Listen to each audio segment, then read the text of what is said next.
BJP party অফিসে চা বয় হতে হবে শুভেন্দু অধিকারীকে, চা বিক্রি করার কারিগর হবে বিজেপির শুভেন্দু অধিকারী। একথা দ্ব্যর্থহীনভাবে বলেন রাজ্যের মন্ত্রী বেচারাম মান্না।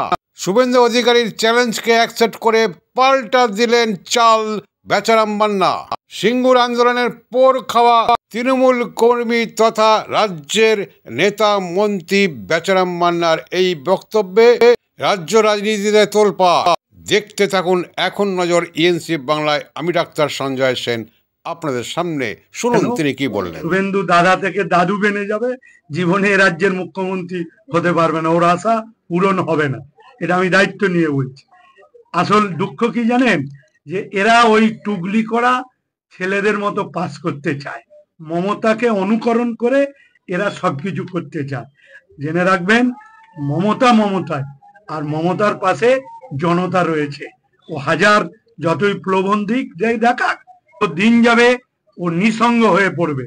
এবং আমি দায়িত্ব নিয়ে বলছি, আগামী দিন ও, আমি আপনাদের বলে দিচ্ছি দায়িত্ব নিয়ে, আমি এর আগেও বলেছি, এখনো বলেছি, শুভেন্দু অধিকারী যত দিন যাবে, যত এইরকম কথা বলবে, মানুষকে মিথ্যা কথা বলবে, জেনে রাখবেন যত জনবিচ্ছিন্ন হবে এবং মানুষ ওকে প্রত্যাখ্যান করবে। আর আগামী দিনে আমি দায়িত্ব নিয়ে বলছি, ওকে বিজেপির পার্টি অফিসে চা বইতে হবে। দেখুন, আমরা যখন ক্লাসে পড়তাম, স্কুলে কিছু ছেলে থাকতো যারা পড়াশোনা করতো না, টুগলি করে পাস করতো। সিঙ্গুর বিধানসভা এলাকায় সিপিএম এবং বিজেপিতে ধস, তৃণমূলের পতাকায়। হুগলি জেলার কাপাসারিয়া বেগমপুর বামফ্রন্ট সিপিএম এর বিজেপির ধস নামালো, যোগদান করলো তৃণমূলের। সিঙ্গুর বিধানসভা এলাকার সিপিএম বিজেপির বহু কর্মী সমর্থক এবং স্থানীয় নেতারা রাজ্যের মন্ত্রী বেচারাম মান্নার হাত ধরলেন। সিঙ্গুরে আমরা সবাই ক্লাবে সরস্বতী পুজোয় এবং তৃণমূল কার্যালয় উদ্বোধনের সময় কথা বলেন। এখন আমাদের এখানে কার্যালয় নতুন করে ভাঙা ভগ্নদশা অবস্থায় ছিল, সেটা নতুন করে দলের কর্মীরা সেটা আবার নতুন করে তৈরি করলো, যাতে মানুষের পরিষেবা এখান থেকে বেশি করে দেয়া যায়।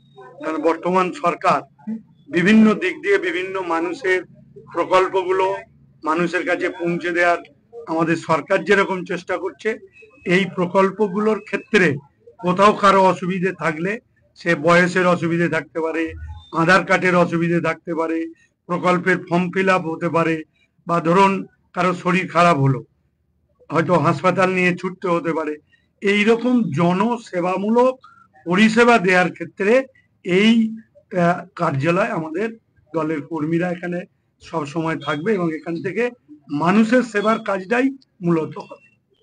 দেখুন, সিঙ্গুর বিধানসভা বরাবরই শক্তিশালী ছিল, এখানে বিরোধী বলে কিছু নেই। দেখুন, এই মুহূর্তে শুভেন্দু অধিকারী যে মন্তব্য করেছে তা সংবিধানের বিরোধী। তার কারণ, আমাদের সংবিধান কোনো ধর্মের ভিত্তিতে আলোচনা হয় না। আমাদের সংবিধান হচ্ছে ধর্ম নিরপেক্ষ। মুখ্যমন্ত্রী লক্ষ্মী ভান্ডার নিয়ে বিজেপির পাল্টা 3000 নিয়ে কটাক্ষ করলেন মন্ত্রী। আবার শুভেন্দু অধিকারী বলছেন 3000 টাকা দেবো।